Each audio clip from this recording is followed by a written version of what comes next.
Hey friends, welcome back to my channel. Friends, RRB NTPC exam analysis 10th June third shift సంబంధించిన GS GK questions చూసేద్దాం friends. అదేవిధంగా మనకి arithmetic సంబంధించిన ఒక question ఉంది, reasoning సంబంధించిన క్వశ్చన్ కూడా ఉంది, చూసేద్దాం. సో నేను already 10th June first shift second shift సంబంధించిన అనాలిసిస్ చేయడం జరిగింది ఫ్రెండ్స్. సో ఇంకా ఎవరైనా చూడకపోతే వెళ్ళి చూసేయండి, లేదంటే కింద డిస్క్రిప్షన్ ఉంటుంది, చూసుకోండి ఫ్రెండ్స్. సో ఎందుకంటే మనకి చాలా వరకు రిపీటెడ్ క్వశ్చన్లు వస్తున్నాయి. సో మనకి నేను చెప్పిన టాపిక్ నుంచి వస్తున్నాయి. సో నేను ప్రతి వీడియోలో క్వశ్చన్ అండ్ ఆన్సరే కాకుండా ఆన్సర్కి సంబంధించిన ఎక్స్ట్రా టాపిక్ కూడా చెప్పడం జరుగుతుంది. ఎందుకంటే నెక్స్ట్ రాయబోయే వాళ్ళకి చాలా ఈజీగా ఉంటుంది, అదేవిధంగా చాలా యూస్ఫుల్ కూడా ఉంటుంది ఫ్రెండ్స్. సో ఈ వీడియోకి సంబంధించిన పీడిఎఫ్ కావాలంటే కింద టెలిగ్రామ్ లింక్ ఉంటుంది, సో జాయిన్ అవ్వండి ఫ్రెండ్స్. నేను అక్కడ ఈ వీడియోకి సంబంధించిన పీడిఎఫ్ అప్లోడ్ చేయడం జరుగుతుంది. ఫస్ట్ టైం వీడియోని చూస్తున్నట్లయితే ఇప్పుడే వీడియోని లైక్ చేయండి, అదేవిధంగా ఛానల్ని సబ్స్క్రైబ్ చేసుకోండి ఫ్రెండ్స్. మీ ఫ్రెండ్స్ కూడా షేర్ చేయండి. RRB NTPC analysis 10th June third shift. ఒకటో ప్రశ్న, నిబంధన ప్రకారం ఏ వ్యక్తికైనా ఉపాధి టైటిల్ హక్కును ఇవ్వద్దని పేర్కొంటుంది? భారత రాజ్యాంగంలోని ఆర్టికల్ 18 ఉపాధుల రద్దు అబులిషన్ ఆఫ్ టైటిల్స్ గురించి ఉంటుంది. ఈ ఆర్టికల్ ప్రకారం ప్రభుత్వం ఎవరికైనా ఉపాధి ఇవ్వరాదు. మిలిటరీ లేదా విద్యా సంబంధిత గౌరవాలను మినహాయిస్తే, అలాగే భారత పౌరులు విదేశాల నుంచి కూడా ఉపాధులు పొందకూడదు అని ఆర్టికల్ స్పష్టంగా పేర్కొంటుంది. సో మనకి ఆర్టికల్ 18 చూసుకుంటే వేరే దేశాల నుంచి మనము ఎలాంటి అవార్డ్స్ తీసుకురాదు ఫ్రెండ్స్. సో రాష్ట్రపతి అనుమతి లేకుండా ఎలాంటి అవార్డ్స్ కూడా మనం తీసుకురాదు ఫ్రెండ్స్. నో ప్రశ్న, 2011 జనగణన ప్రకారం పట్టణ జనాభా శాతం ఎంత? 2011 జనగణన ప్రకారం భారతదేశంలో పట్టణ జనాభా శాతం 31.16% ఉంది. 2011లో భారతదేశం మొత్తం జనాభా 1210.2 మిలియన్ల ఉండగా అందులో సుమారు 377.1 మిలియన్ మంది పట్టణ ప్రాంతంలో నివసించేవారు. సో మనకి ప్రతి షిఫ్ట్లో 2011 జనాభా గురించి అడగడం జరుగుతుంది ఫ్రెండ్స్. సో చూసుకుని వెళ్ళండి. భారత్ యొక్క తూర్పు నుండి పడమర దూరం ఎంత? భౌగోళికంగా భారతదేశం ఉత్తర గోళార్ధంలో 8 డిగ్రీ 4 నిమిషాల నుండి 37 డిగ్రీ 6 నిమిషాల ఉత్తరం ఆకాంక్ష మరియు 68 డిగ్రీ 7 నిమిషాల నుండి 97 డిగ్రీ 25 నిమిషాల తూర్పు రేఖాంశ మధ్యలో ఉంది. నుండి దక్షిణం దాకా భారతదేశం యొక్క గరిష్ట పొడవు 3214 కిలోమీటర్లు మరియు తూర్పు నుండి పడమర దాకా గరిష్ట వెడల్పు 2933 కిలోమీటర్లు ఉంటుంది. నాలుగో ప్రశ్న ఫ్రెండ్స్, సింగ్ ధర్మ సభ లేదా ఆందోళన ఏ మతంతో సంబంధం కలిగి ఉంది? సింగ్ సభ ఆందోళనం ఇది సిక్ మతంతో సంబంధం ఉన్నది. ఇది ఒక పునర్జీవన రీఫార్మ్ ఉద్యమం. దీని లక్ష్యం సిక్కు మతాన్ని జాతి వివక్ష మరియు అసలైన సిక్కు సాంప్రదాయాలకు విరుద్ధమైన ప్రవర్తనల నుంచి విముక్తి చేయడమే. ఐదో ప్రశ్న, ప్యారిస్ ఒలింపిక్స్ 2024లో ఎంతమంది భారతీయ అథ్లెట్లు పాల్గొన్నారు? ప్యారిస్ ఒలింపిక్స్ 2024లో 117 మంది భారతీయ అథ్లెట్లు పాల్గొన్నారు. ఈ ఒలింపిక్స్లో భారత జట్టు 6 పతకాలు గెలుచుకుంది. అందులో 1 రజతం, సిల్వర్ మరియు 5 కాంస్య పతకాలు, బ్రోంజ్ ఉన్నాయి. ఈ విజయాలతో భారత పతక పట్టికలో 71వ స్థానంలో నిలిచింది. ఆరో ప్రశ్న, ప్యారిస్ ఒలింపిక్స్లో ఎవరెవరు పాల్గొన్నారు? ప్యారిస్ ఒలింపిక్స్ 2024లో అనేక మంది భారతీయ అథ్లెట్లు పాల్గొన్నారు.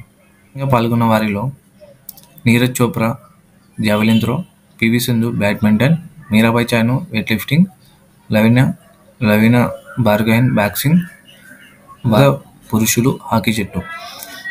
ఒలింపిక్స్ నుంచి అడగడం జరిగింది ఫ్రెండ్స్. సో కానీ ఏ విధంగా అడిగినారో కానీ మనకు తెలియదు, కానీ ఈ 2 క్వశ్చన్స్ నేను గ్యాదర్ చేయడం జరిగింది, చూసుకోండి. ఏడో ప్రశ్న ఫ్రెండ్స్, డిలీట్ చేయడానికి ఏ షార్ట్కట్కి ఉపయోగిస్తారు? చెప్పబడింది. సో డిలీట్ చేయడానికి సాధారణంగా కీబోర్డ్పై డిలీట్ కీ ఉంటుంది ఫ్రెండ్స్. సో డిలీట్ చేసుకోవచ్చు డైరెక్ట్గా. సో లేదంటే మనం Ctrl+D క్లిక్ చేస్తే మొత్తం డిలీట్ అవుతుంది. సో నేను ఆల్రెడీ చెప్పడం జరిగింది ఫ్రెండ్స్, కంప్యూటర్ నుంచి మనకి ఎక్కువ షార్ట్కట్ కీస్ అడుగుతున్నాడని చెప్పినాను. సో షార్ట్కట్ కీస్ సంబంధించిన పీడిఎఫ్ నేను టెలిగ్రామ్లో పెట్టడం జరిగింది. సో ఇంకా ఎవరికైనా కావాలంటే టెలిగ్రామ్లో జాయిన్ అవ్వండి. సో లేదంటే ఇన్స్టాగ్రామ్లో అడగచ్చు. ఇన్స్టాగ్రామ్ లింక్ కూడా డిస్క్రిప్షన్లో ఉంటుంది. సో ఫాలో చేసుకోండి ఫ్రెండ్స్. ఇదో ప్రశ్న, కంజర్ వ్యాయామం ఎవరి మధ్య జరుగుతుంది? కంజర్ అనేది భారతదేశం మరియు కిర్గిజిస్తాన్ దేశాల మధ్య జరిగే సంయుక్త సైనిక వ్యాయామం, జాయింట్ మిలిటరీ ఎక్సర్సైజ్ అవుతుంది. ఈ వ్యాయామం రెండు దేశాల మధ్య సైనిక సహకారం పెంపొందించడానికి మరియు ఉగ్రవాద వ్యతిరేక సామర్థ్యాలను బలోపేతం చేయడానికి నిర్వహించబడుతుంది. ఈ వ్యాయామం సాధారణంగా ప్రతి సంవత్సరం ఒకసారి జరుగుతుంది. అందులో రెండు దేశాల ప్రత్యేక దళాలు, స్పెషల్ ఫోర్స్ పాల్గొంటాయి. సో మనకి మిలిటరీ ఎక్సర్సైజ్ ఈ రెండు దేశాల మధ్య జరగడం జరుగుతుంది ఫ్రెండ్స్. 9వ ప్రశ్న, అల్కనంద మరియు భాగీరథి నదులు ఎక్కడ కలుస్తాయి? అల్కనంద మరియు భాగీరథి నదులు ఉత్తరాఖండ్లోని టెహ్రీ గఢ్వాల్ జిల్లాలో ఉన్న దేవప్రయాగ్ అనే ప్రదేశంలో కలుస్తాయి. ఇది ప్రపంచ ప్రయాగ్లలో ఒకటి. అక్కడ ఈ రెండు నదులు కలిసి గంగా నదిగా మారుతాయి. సో మనకి గంగా నదిగా మారే నదులు వచ్చేసి అల్కనంద మరియు భాగీరథి నదులు ఫ్రెండ్స్. మ్యాథ్స్కు సంబంధించిన క్వశ్చన్ ఇది రావడం జరిగింది friends. So same as it is ఇలానే రావడం జరిగింది, చూసుకోండి ఫ్రెండ్స్. సో ఈ క్వశ్చన్కి ఆన్సర్ మీరు కామెంట్ చేయండి ఫ్రెండ్స్. అదేవిధంగా మనకి రీజనింగ్ నుంచి ఇలాంటి క్వశ్చన్ అడగడం జరిగింది ఫ్రెండ్స్. సో మనకి నెంబర్స్ డిఫరెన్స్ అవ్వచ్చు కానీ సేమ్ క్వశ్చన్ ఫ్రెండ్స్. సో ఒకసారి చూసుకోండి.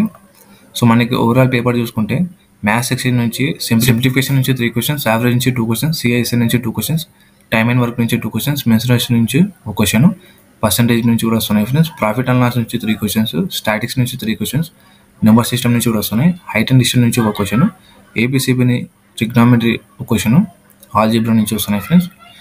మనకి రీజనింగ్ చూసుకుంటే మిర్రర్ ఇమేజ్ నుంచి 2 క్వశ్చన్స్, కోడింగ్ డీకోడింగ్ నుంచి వస్తున్నాయి, సిరీస్ నుంచి 4 క్వశ్చన్స్, బ్లడ్ రిలేషన్ నుంచి 2 క్వశ్చన్స్, సిట్టింగ్ అరేంజ్ నుంచి కూడా వస్తున్నాయి ఫ్రెండ్స్. సో అనాలిసిస్ నుంచి 2 క్వశ్చన్స్.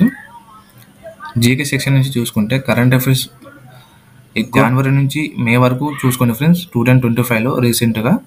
సో మనకి జనవరి నుంచి మే వరకు ఒక 5 to 6 క్వశ్చన్స్ అడుగుతున్నాడు. అదేవిధంగా జూలై నుంచి డిసెంబర్ వరకు, జూన్ నుంచి డిసెంబర్ వరకు కూడా చూసుకోండి current affairs. Sports and important నుంచి 8 క్వశ్చన్స్ అడుగుతున్నారు ఫ్రెండ్స్. సో అది కూడా మనకి కరెంట్ అఫైర్స్ పరంగానే అడుగుతున్నాడు. పాలిటీ నుంచి ఆర్టికల్స్ ఫ్రెండ్స్. సో ఆర్టికల్స్ మనకి 1 to 51A వరకు చూసుకోండి. షెడ్యూల్స్ కూడా చూసుకోండి ఫ్రెండ్స్, 1 to 12. పార్ట్స్ కూడా చూసుకోండి. రెవల్యూషన్ ఆఫ్ 1857 నుంచి 1887 మధ్య చూసుకోండి. పొలిటికల్ సైన్స్ కూడా అడుగుతున్నాడు. ప్లానింగ్ కమిషన్ నుంచి కూడా అడుగుతున్నాడు ఫ్రెండ్స్. మనకి అదేవిధంగా మన జీకే సెక్షన్ నుంచి 2011 జనాభా గురించి చూసుకోండి ఫ్రెండ్స్. సో చాలా వరకు ప్రతి షిఫ్ట్లో క్వశ్చన్ ఖచ్చితంగా అడుగుతున్నాడు. కంప్యూటర్ నుంచి షార్ట్ కట్ కీస్ అడుగుతున్నాడు ఫ్రెండ్స్. సో మనకి ప్రతి షిఫ్ట్లో ఒక షార్ట్ కట్ కీస్ ప్రతి షిఫ్ట్లో మనకి 2 to 3 షార్ట్ కట్ కీస్ అడుగుతున్నాడు కంప్యూటర్ సంబంధించింది. సో ఆ పీడిఎఫ్ కూడా నా టెలిగ్రామ్లో అప్లోడ్ చేయడం జరుగుతుంది. మనకు ఓవరాల్ చూసుకుంటే maths and reasoning easy to moderate అడుగుతున్నాడు ప్రతి షిఫ్ట్లో. జీకే మాత్రం కొద్దిగా టఫ్ అడుగుతున్నాడు ఫ్రెండ్స్. సో మనం డైలీ అనలైజ్ చేయడం వల్ల చాలా వరకు అందరికీ యూస్ఫుల్ అవుతుంది. సో మనం చెప్పే టాపిక్ నుంచే ఎక్కువ క్వశ్చన్స్ రిపీట్ అవుతున్నాయి.